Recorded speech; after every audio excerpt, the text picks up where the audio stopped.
Mangli episode రోజుకొక మలుపు తిరుగుతుంది. కొత్తగా ఇప్పుడు ఒక సంచలనమైన వీడియో బయటకొచ్చింది. అదేందంటే ఈ Madhu Ramavath Madhu culprit number 1, accused number 1 అతని ఆఫీసు మల్లేపల్లిలో ఆఫీస్ ఓపెన్ చేసినప్పుడు అతని ఆఫీసులో అకౌంటెంట్గా పనిచేసిన రమావత్ రమేష్ అతను ఇప్పుడు బయటకొచ్చి అసలు దీంట్లో మంగ్లీకి సంబంధం ఉంది, మొత్తం చేసిందంతా మంగ్లీ తమ్ముడు శివ చౌహానే, నేనే స్వయంగా శివ చౌహాన్కి కట్టలు డబ్బులు ఇచ్చాను, టూరిస్ట్ బ్యాగులు వేసుకుని పోతాం కదా, ఆ బ్యాగుల్లో డబ్బులు పెట్టి నేనే శివ చౌహాన్కి డబ్బులు ఇచ్చాను, మొత్తం ఈ డబ్బులంతా శివ చౌహాన్కే వెళ్ళింది. మంగ్లీ కూడా మా ఆఫీస్కి 2 సార్లు వచ్చింది. ఒకసారి ఆఫీసు ఓపెన్ అయ్యి క్లోజ్ అయ్యి 6 గంటలకు సాయంత్రం నేను ఇంటికి నా రూమ్కి వెళ్ళి పడుకుంటే అప్పుడు మధు చౌహాన్ ఫోన్ చేశాడు. వచ్చి తలుపు ఈ ఆఫీస్ ఓపెన్ చేయరా అంటే నేను వెళ్ళి ఓపెన్ చేశాను. అప్పుడు మంగ్లీ వాళ్ళ తమ్ముడు శివ వచ్చారు. అది నాకు బాగా గుర్తుంది. ఆ తర్వాత నువ్వు వెళ్ళిపోరా అని చెప్పారు, నేను వెళ్ళిపోయాను. వాళ్ళు ఎంతసేపు ఉన్నారో తెలీదు అని చెప్తున్నాడు. అసలు ఈ రమేష్ ఎవరు అనుకున్నప్పుడు ఈ రమావత్ రమేష్, ఈ మధు వీళ్ళు క్లోజ్ ఫ్రెండ్స్. మధు వాళ్ళ తల్లి చనిపోయిన తర్వాత చాలా కాలం ఈ రమేష్ ఇంట్లోనే మధు రెగ్యులర్గా వెళ్ళేవాడు. మధు వాళ్ళ బట్టలు కూడా వీళ్ళ తల్లి ఉతికి అతనికి శుభ్రం చేసి ఇచ్చేది, ఫుడ్ పెట్టేది. వీళ్ళ అమ్మని పెద్దమ్మని, వీళ్ళ నాన్నని పెదనాన్నని మధు పిలిచేవాడు.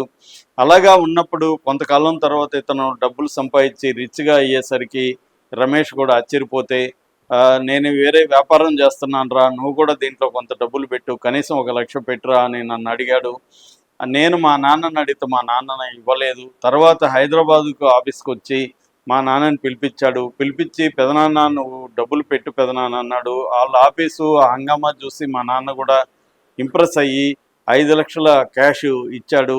ఆ తర్వాత నువ్వు ఎందుకురా ఆటో తోలుకుంటావు, నా దగ్గరకు వచ్చాయి, ఇక్కడ పనిచేయరా, నీకు నేను నెలకి 25,000 ఇస్తానని చెప్తే నేను ఆఫీస్లో మల్లేపల్లి కొత్తగా ఆఫీస్లో నేను అకౌంటెంట్గా జాయిన్ అయ్యాను.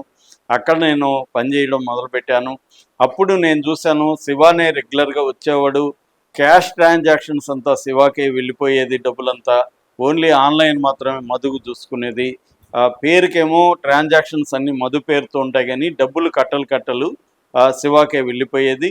ఆ తర్వాత మా నాన్నని మళ్ళీ ఇంప్రెస్ చేసి డబ్బులు అడిగితే మా నాన్న 30 లక్షలు మా అక్క వాళ్ళవి నగలు అవన్నీ కూడా SBI బ్యాంక్లో కుదవబెట్టి మేము 30 లక్షలు నెట్ క్యాష్ ఇచ్చాము. దానికి ప్రూఫ్స్ అంతా కూడా మా దగ్గర ఉన్నాయి.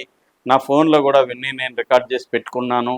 సో క్లియర్గా ఇది మంగ్లీ వాళ్ళ తమ్ముడు శివ, అంటే శివానే దీని కింగ్ పిన్ను, మధు కాదు. మధు శివ తరపున ఆర్గనైజ్ చేశాడు. దీని వెనక శివ ఉన్నాడు, మంగ్లీ తమ్ముడు ఉన్నాడు, మంగ్లీ కూడా ఉంది. అట్లాగే మధ్యపట్లలో మధు ఇల్లు కట్టుతున్నప్పుడు మంగ్లీ అక్కడికి వచ్చింది. నేను కూడా ఒక రోజు ఉన్నాను. దాదాపు రాత్రి 2 గంటల టైంకి వాళ్ళందరితో ఫోటో కూడా ఫోటో నేనే తీశాను. ఆ ఫోటో కూడా ఇప్పుడు వైరల్ అవుతుంది. సో ఆ ఇంటి దగ్గర కూడా వచ్చింది. అలాగా ఆఫీస్కి 2 సార్లు మంగ్లీ వచ్చింది. శివ అయితే అనేక సార్లు వచ్చాడు. ఒకసారి నేను మంగ్లీ ఇంటి దగ్గరలో కూడా డబ్బులు తీసుకెళ్ళి శివతో కూడా శివ నన్నే పిలుచుకెళ్ళాడు. నేను బ్యాగుల్లో డబ్బులు పెట్టుకొని వెళ్ళాను. అక్కడ మంగ్లీ ఇంటి దగ్గర సర్వీస్ రోడ్ దగ్గర ఆగాము. సర్వీస్ రోడ్లో వేరే కారు వచ్చింది. ఆ కారులో డబ్బులు ఇవ్వమని చెప్పాడు. నేను అప్పుడు కూడా ఇదేంది ఈ రోడ్డు మీద ఇంత డబ్బులు ఇస్తున్నారే అని అనుకున్నాను. నాకు అనుమానం వచ్చింది. సరే మంగ్లీ ఇంటికి వెళ్ళి ఒకసారి ఫోటో దిగి ప్రూఫ్ చూపిద్దాము మధుకి, నువ్వు ఎక్కడిచ్చావు ఏమని మళ్ళీ నన్ను అడుగుతాడు కదా అని అనుకుంటే మంగ్లీ ఫోటో తీసుకోవడానికి ఒప్పుకోలేదు. అప్పుడు నేను శివతో మాత్రం ఫోటో దిగాను, అది మా మధుకి చూపించడానికి డబ్బులు ఇచ్చానని. సో ఈ వ్యవహారాలంతా నేనే స్వయంగా అకౌంటెంట్ కాబట్టి నా చేతుల మీద జరిగాయి. కంప్లీట్గా మధుకి పైన శివనే ఉన్నాడు. ఈ స్కామ్లో క్లియర్గా శివ ఉన్నాడు, మంగ్లీ కూడా ఇన్వాల్వ్ అయింది అనేది క్యాషియర్గా పనిచేసిన రమావత్ రమేష్ ఇప్పుడు ఒక బాంబు పేల్చాడని చెప్పచ్చు.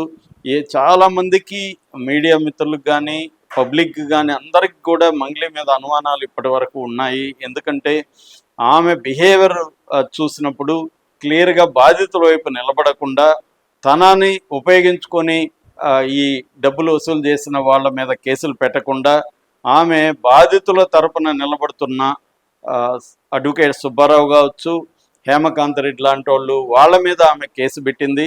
తన ఇన్ఫ్లుయెన్స్లు ఉపయోగించుకొని వాళ్ళని బెదిరిస్తుంది.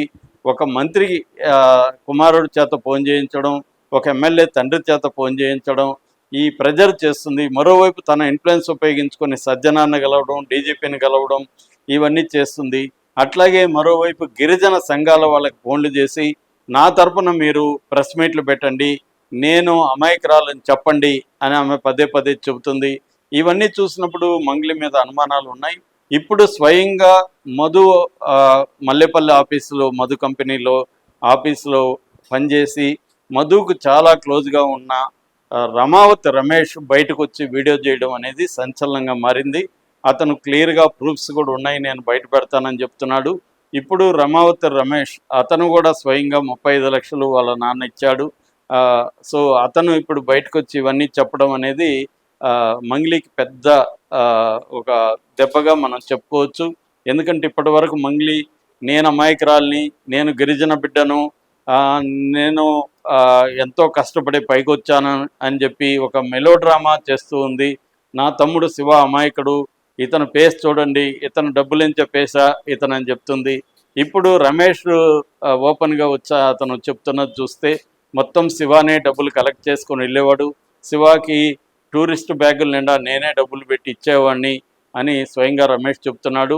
సో ఇప్పుడు పోలీసులు రమేష్ తీసుకొని రమేష్ వాంగ్మూలాన్ని రికార్డ్ చేయాల్సి ఉంది.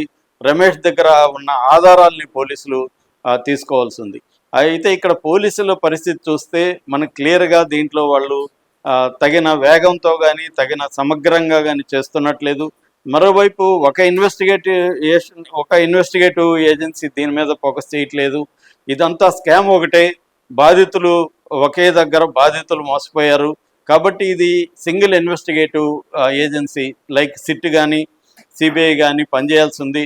కానీ ఇప్పుడు కొన్ని కేసులేమో మామూలు పోలీస్ స్టేషన్లు ఉన్నాయి, కొన్ని కేసులు సిఐడి దగ్గర ఉన్నాయి, మరికొన్ని కేసులేమో ఎకనామిక్ అఫెన్సెస్ వింగ్ దగ్గర ఉన్నాయి. దీనివల్ల ఖచ్చితంగా బాధితులకు న్యాయం జరగదు. ఎందుకంటే దీంట్లో అర్జెంటుగా ఆస్తుల సీజింగ్ జరగాలి, అటాచ్మెంట్ జరగాలి. ఆస్తుల అటాచ్మెంట్ జరగకపోతే రేపు బాధితులకి డబ్బులు ఎక్కడి నుంచి ఇస్తారు? ఒకవేళ ఇది ప్రూవ్ అయ్యి శిక్ష మాత్రం పడుతుంది కానీ డబ్బులు రావు. సో అర్జెంటుగా ఈ డబ్బులు ఎక్కడికి వెళ్ళాయి అనేది తేలాల్సి ఉంది. ఇది తేలాలంటే ఈ రమావత్ రమేష్లో వాళ్ళ వాంగ్మూలాలు చాలా ఇంపార్టెంటు. అతనికి కూడా రేపు ఈ రోజు నుంచి బెదిరింపు కాల్స్ వెళ్తాయి, అతన్ని భయపెట్టే అవకాశాలు ఉంది. ఈ లోపలే పోలీసులు అతనికి రక్షణ కల్పించి అతని దగ్గర వాంగ్మూలాలు మేజిస్ట్రేట్ దగ్గర ఇప్పించాల్సిన అవసరం ఉంది. అతని దగ్గర ఉన్న ఆధారాల్ని పోలీసులు తీసుకోవాల్సిన అవసరం కనిపిస్తూ ఉంది.